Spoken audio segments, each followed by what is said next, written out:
تو آؤ ایک اور باپ اور بیٹے کا حال سنو. مدینہ منورہ میں مسجد بنی اور وہ مسجد رسول اللہ صلی اللہ علیہ وسلم کی مسجد کے مقابلے میں بنی. بنانے والا کون؟ ابو عامر راہب. مسجد کیوں بنائی؟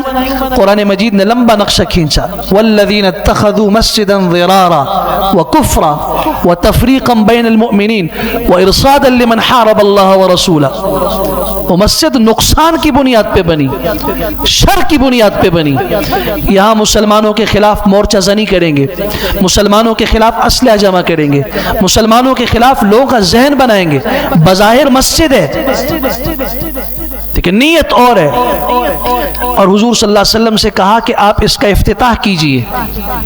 آپ علیہ السلام نے فرمایا ابھی تو ہم غزوے پہ جا رہے ہیں، وقت نہیں ہے، واپس آؤں گا تو میں مسجد میں آؤں گا. اللہ رب العزت نے منع کر دیا، لا تقم فیہ ابدا. اس مسجد کا افتتاح تو دور کی بات، آپ کو اس مسجد میں قدم رکھنے کی اجازت نہیں ہے، وہاں کھڑے ہونے کی اجازت نہیں ہے آپ کو. مسجد نہیں ہے وہ. جاؤ آج اس کے کھنڈرات بتاتے ہیں تاریخ. یہ جب آپ حرم جاتے ہیں مکہ یا مدینہ، زیارات پہ نکلتے ہو، زیارات سیر و تفریح کا نام نہیں ہے، عبرت کا نام ہے. وہاں آپ کو نظر آئے کہ یہاں پہ مسجد ابو بکر صدیق کی تھی، سمجھو، عبرت حاصل کرو کہ مسلمان کا کام کیا ہے. آپ کو نظر آئے کہ یہاں جہاں آج بیت الخلا بنے ہوئے یہاں ابو جہل کا گھر تھا. عبرت حاصل کرو کہ دنیا کے رئیس اور اس کے گھر کا کیا بنا. ان ایک ایک جگہ پہ جا کے وہاں سے عبرت حاصل کرو. سیر و تفریح کی جگہ دنیا میں اور بہت ہیں، وہاں تو آنسو بہانے کی ضرورت ہے. وہاں تو عبرت حاصل کر کے اپنے دل کے اندر انقلاب پیدا کرنے کی ضرورت ہے. لا تقم فیہ ابدا. آپ کو اس مسجد میں آنے کی اجازت نہیں. ہاں اگر مسجد نبوی کے بغیر آپ کسی اور مسجد میں جانا چاہیں، لمسجد اسس علی التقوی من اول یوم احق ان تقوم فیہ. مسجد قباء میں جایا کریں. آپ علیہ السلام جایا کرتے تھے پیدل، 4 میل کا فاصلہ ہے، ایک طرف سے بھی دوسری طرف سے بھی. اس مسجد میں جانے سے منع کیا. یہ مسجد نہیں ہے، شر کا گڑھ ہے. یہ باپ کا بتا رہا ہوں، جو باپ ایسا تھا اللہ نے اس کے بیٹے کو حق کے قبول کرنے کی وجہ سے اور حق کے راستے میں شہادت کی بنیاد پر آج غسیل الملائکہ کا لقب دیا. حضرت حنظلہ، آپ کو پتہ ہے پشتو میں ایک نعت بھی اور نظم بھی ہے. شادی کی رات تھی ان کی اور ادھر کانوں میں آواز پڑی جہاد کا سفر ہے، نکلے ہیں اور شہید ہوئے ہیں، اور ان کو غسل دینے کے لیے اللہ نے فرشتوں کو آسمانوں سے بھیجا ہے. حنظلہ غسیل الملائک بنا، باپ مسجد بنا کر بھی نیت کے اندر اور باطل نیت کی بنیاد پر آج بھی وہ ذلت کا شکار ہے. تاریخ اسلام بتا رہی ہے. آؤ ایک اور باپ کو دیکھو، عاص بن وائل السہمی، مکہ مکرمہ میں امیر، خوبصورت، حسن و جمال کا پیکر تھا. یہ چند لوگ تھے مکہ مکرمہ میں جن میں ایک عاص تھا، ایک ابو لہب جو رسول اللہ صلی اللہ علیہ وسلم کا چچا تھا. سب سے زیادہ حسن ان دو کے پاس تھا. اس عاص بن وائل السہمی نے اسلام کی سب سے بڑی مخالفت کرنے والوں میں اپنا نام لکھوایا ہے. بڑے سوالات اس نے کیے اور بڑے تکبر کے ساتھ آ کے رسول اکرم صلی اللہ علیہ وسلم سے کہتا ہے اگر تم پیغمبر ہو تمہارے پاس فرشتہ کیوں نہیں آتا؟ وَقَالُوا لَوْلَا أُنزِلَ عَلَيْهِ مَلَكٌ. یہ آیت اس کے جواب میں نازل ہوئی. فرشتہ کیوں نہیں آتا؟ اللہ نے فرمایا اگر ہم فرشتے کو بھیج دیں لَقُضِيَ الْأَمْرُ، پھر تو فیصلہ کر دیا جائے گا. اس کی مخالفت کرو گے زندہ باقی نہیں بچو گے. یہ تو اللہ نے کرم کیا کہ پیغمبر صلی اللہ علیہ وسلم کو تم میں سے بھیج دیا، تم مخالفت کرتے ہو، اس میں رب کی رحمت ہے، وہ تمہیں آج ہلاک نہیں کر رہا.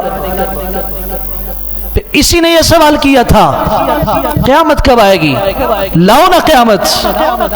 سورہ اعراف کی آیت 181 جو نازل ہوئی ہے اسی کے جواب میں آئی ہے، یسألونک عن الساعة ایان مرساها قل انما علمها عند ربی لا یجلیها لوقتها الا هو۔ اس کا علم اللہ کے پاس ہے، جب وہ چاہے گا اسے ظاہر کر دے گا۔ یہی تھا وہ جس نے پیغمبر صلی اللہ علیہ وسلم کا مذاق اڑایا، اللہ نے اسی کے جواب میں سورہ حجر کی آیت نازل فرمائی، انا کفیناک المستہزئین۔ اپنے پیغمبر کا دل جب شکستہ ہوا اللہ نے اس پہ مرہم پٹی کی، تسلی دی، آپ پریشان نہ ہو، یہ ہنسنے والے اور مذاق اڑانے والوں سے ہم نمٹ لیں گے۔ یہی تھا اس جماعت کے اندر عاص بن وائل جس نے رسول اکرم صلی اللہ علیہ وسلم سے آ کے پوچھا تھا کہ اگر آپ پیغمبر ہیں تو پھر یہاں اس زمین کے اندر مکہ کی سرزمین میں اب باغات لگا دیں، ان کے بیچ میں نہریں جاری کر دیں۔ لن نؤمن لک حتی تفجر لنا من الارض ينبوعا او تکون لک جنت من نخیل وعنب۔ یہاں چشمے جاری کرو، یا آپ کے پاس کھجوروں اور انگوروں کا باغ ہو، او یکون لک بیت من زخرف، یا سونے چاندی کا گھر ہو آپ کے پاس، اور یا پھر آپ ہماری نظروں کے سامنے آسمان پہ جائیں، اور یاد رکھیے وہاں سے کتاب لے کر آئیں ہماری نظروں کے سامنے، ہم آپ کو چیک کریں گے، خالی ہاتھ جائیں گے وہاں سے کتاب لے کر آئیں گے۔ اور وَلَن نُؤْمِنَ لِرُقِيِّكَ حَتَّى تُنَزِّلَ عَلَيْنَا كِتَابًا نَقْرَؤُهُ۔ ان سوالات میں کتنی بدتمیزی ہے۔ سوال اگر سمجھنے کے لیے ہو تو وہ تو شریعت کا مقصود ہے، لیکن کبھی کبھار ہم سوال کرتے ہیں اور سوال ہی میں تکبر ہوتا ہے کہ ذرا اس کو ہم ذلیل کریں گے، یہ جواب نہیں دے پائے گا۔ سب کا جواب ایک ہی دیا، قل کہہ دیجئے سبحان ربی، میرا رب پاک ہے، هل كنت الا بشرا رسولا، میں تو ایک بشر ہوں اور پیغمبر ہوں، یہ سارے معاملات تو رب کے اختیار میں، وہ جب چاہے گا تو کر دے گا۔ میرا کام ہے اس کی طرف سے حق کو تمہارے تک پہنچانا، تمہیں حق سکھانا، باقی زمین سے چشمے جاری کرنا یہ مالک کا کام ہے، اور بنجر زمین کو آباد کر کے وہاں باغ لگانا اس کا کام ہے، سونے چاندی کے ڈھیر لگانا اس کا کام ہے۔ یہی تھا جس نے رسول اکرم صلی اللہ علیہ وسلم کی اس بات کا مذاق اڑا کر ایک مزدور صحابی اس کی اجرت کروا کے خباب بن الارت سے کہا تھا، تم جنت پر یقین رکھتے ہو جو تمہارا پیغمبر تمہیں کہتا ہے؟ ہاں ہم جنت مانتے ہیں، مرنے کے بعد دوبارہ ہم زندہ ہوں گے؟ ہوں گے۔ اس نے کہا پھر ایسا کرنا وہیں پہ مجھ سے لے لینا اپنا حساب۔ أفرأيت الذي كفر بآياتنا وقال لأوتين مالا وولدا اطلع الغيب ام اتخذ عند الرحمن عهدا۔ بڑے تکبر سے اس نے کہا تھا پھر آج اللہ نے مجھے سرداری دی ہے، اللہ نے مجھے حسن دیا ہے، اللہ نے مجھے مال دیا ہے، میں اللہ کا محبوب ہوں، جنت میں بھی ہم جائیں گے، وہ مجھے مال دے گا، میں تمہارا قرض چکا دوں گا، وہاں لے لینا۔ آیت 77 سے لے کے آیت 80 تک سورہ مریم کی یہ آیتیں اس کے جواب میں نازل ہوئی ہیں۔ اسی نے یہ کہا تھا ایک دوسرے صحابی سے، کل جنت میں آنا، میرا ٹھکانہ جنت ہوگا، میں جنت میں ہوں گا، جو چاہے تمہیں میں دے دوں گا۔ اللہ نے جواب میں آیت نازل کی، تلک الجنت التی نورث من عبادنا من کان تقیا، جنت متقی شخص کا گھر ہے، اس کا ٹھکانہ جنت میں کہاں، یہ تو جہنم میں جائے گا۔ یہی وہ بدبخت انسان تھا جو امام الانبیاء صلی اللہ علیہ وسلم کے بیٹے ابراہیم کی جان نکل رہی تھی اور اس وقت کہہ رہا تھا خوشی سے کہ جاؤ محمد کی نشانی بھی ختم ہو گئی، بیٹا بھی مر گیا، اس کا دین نام و نشان کچھ عرصے کے بعد مٹ جائے گا۔ انا اعطیناک الکوثر فصل لربک وانحر ان شانئک هو الابتر، یہ سورت پوری اس کے جواب میں نازل ہوئی۔ اور امام الانبیاء صلی اللہ علیہ وسلم نے فرمایا اس موقع پر دعوہ، اسے چھوڑ دو، یہ فخر کر رہا ہے میرے پاس مال اور اولاد ہے، یاد رکھنا دعوہ، چھوڑ دو اس کو، فإنہ هو الابتر، یہ ابتر رہے گا، اس کا نام و نشان مٹ جائے گا۔ یہی تھا جس نے کہا تھا آپ یہ کہتے ہیں ہم مرنے کے بعد جب یہ ہڈیاں بن جائیں گے، مٹی بن جائیں گے، تو اس نے ہڈیاں لائی بوسیدہ، ان پہ گرد و غبار تھا، اٹھا کے رسول اللہ کے سامنے پھینکی، اس کی گرد غبار اڑی. کہنے لگا ان ہڈیوں کو تمہارا رب دوبارہ زندہ کرے گا؟ تم کہتے ہو ان کو دوبارہ زندہ کیا، ان میں جان ڈالی جائے گی. امام الانبیاء صلی اللہ علیہ وسلم خاموش ہوئے. سورہ یاسین کی آیتیں نازل ہوئی. قل یحییھا الذی انشأھا اول مرہ. اب جواب دے دیجئے، کہہ دیجئے ان ہڈیوں کو وہی رب زندہ کرے گا، ان میں وہی جان ڈالے گا جس نے پہلی مرتبہ ان کو زندہ کیا تھا. یہی تھا جس نے اس جماعت میں آ کے کہا تھا ابو طالب سے اپنے بھتیجے کو سمجھاؤ، اگر یہ نہیں سمجھتا تو پھر ہمارا اعلان ہے اتنا کرو،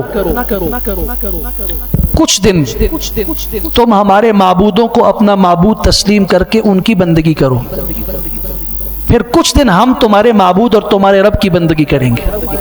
کچھ کمپرومائز ہونا چاہیے، کچھ گٹھ جوڑ کرنی چاہیے. اختلاف اچھی بات نہیں ہے. ایک لوگ ہیں ہم، بڑی محبت سے انہوں نے یہ فلسفہ پیش کیا، اس میں بڑی نرمی تھی. آج بھی لوگ کہتے ہیں استاد جی ٹھیک ہے لیکن حالات ایسے ہیں، تھوڑا سا اس پہ ذرا ایسا نرم کر دیے جائے. یاد رکھیے دین اسلام سے زیادہ نرم اور کوئی بات ہو ہی نہیں سکتی. وہ آپ مریض ہو کہ آپ کو وہ سخت لگ رہی ہے، میں مریض ہوں کہ مجھے وہ سخت لگ رہی ہے. مریض کے لیے کڑوے گھونٹ کی کبھی ضرورت ہوتی، وہ اس کا علاج ہوتا ہے. اسے نہ سمجھے کہ میرے خلاف ہے یہ ڈاکٹر. کبھی کبھار ڈاکٹر کہتا ہے دوائی سے نہیں، انجیکشن سے، ڈرپ سے ہوگا. نہیں، آپریشن کرنا پڑے گا اور اب اس سے بھی بات بڑھے گی، ٹانگ کاٹنی پڑے گی. ہم راضی ہو جاتے ہیں ٹھیک ہے جی، تاکہ باقی جسم بچ جائے. نرمی کیجئے. کچھ آپ ہماری بات مان لیں، کچھ ہم آپ کی مان لیں گے. سورہ کافرون اس کے جواب میں نازل ہوئی. واضح اعلان کر دیا گیا لا اعبد ما تعبدون ولا انتم عابدون ما اعبد ولا انا عابد ما عبدتم ولا انتم عابدون ما اعبد جاؤ لکم دینکم ولی دین. تمہارے لیے تمہارا دین ہے، میرے لیے میرا دین ہے. ہم دین کو خلط ملط نہیں کر سکتے. مسلمان کے پاس دین ہے، کلمہ توحید ہے. وہ اگر تمہاری بات مان لے اس کے پاس دین توحید رہتا کہاں ہے؟ اس نے قدم قدم پہ رسول اللہ صلی اللہ علیہ وسلم کی مخالفت کی. آپ نے پھر بد دعا دی اللہم سلط علیہ شوکتا من اشواک الارض. اللہ اپنی زمین کے کانٹوں میں سے کوئی ایک کانٹا اس کو پر مسلط فرما. طائف کے سفر پہ نکلا، اس کے پاؤں میں ایک کانٹا گیا. اس کانٹے کو اللہ نے ایسا زہریلا کر دیا اس کا پاؤں پھول گیا، ٹانگ خشک ہو گئی، چلنے پھرنے سے عاجز آ گیا. اور یہاں تک کہ بیٹوں نے مصیبت سمجھ کے گھر سے باہر کر دیا. لوگوں یہ قصہ نہیں ہے، یہ عبرت ہے کہ ریاست کے منصب پہ بیٹھنے والا اور امیر شخص اور اولاد والا آج نہ اسے دولت کام آئی، نہ اس کی سرداری کام آئی، نہ وہ اولاد کام آئی. اور جس گھر کو اس نے اپنے آرام اور سکون کی جگہ سمجھا ہوا تھا اس گھر میں اسے کسی نے رہنے بھی نہیں دیا. 3 دن تک باہر رہا، اس کے بعد 85 سال کی عمر میں مرا ہے. مگر اسی گھر کے اندر اس کی کوکھ سے جنم لینے والا عمرو بن عاص آج ہم کہتے ہیں رضی اللہ تعالیٰ فاتح مصر ہے، فاتح قادسیہ ہیں اور ایران کے فاتح ہیں. اسی کا بیٹا ہے عمرو بن عاص، ان کا بیٹا ہے عبداللہ ابن عمرو بن عاص. مکثرین فی الحدیث کے اندر جن کا نام ہے. ایک گھر کی کہانی بتا رہا ہوں. فرق کیا ہے؟ یہ حق پہ چلا، یہ باطل پہ چلا. اس کا نام مٹا، اللہ نے اس کا نام رضی اللہ عنہم کی فہرست کے اندر داخل کر دیا.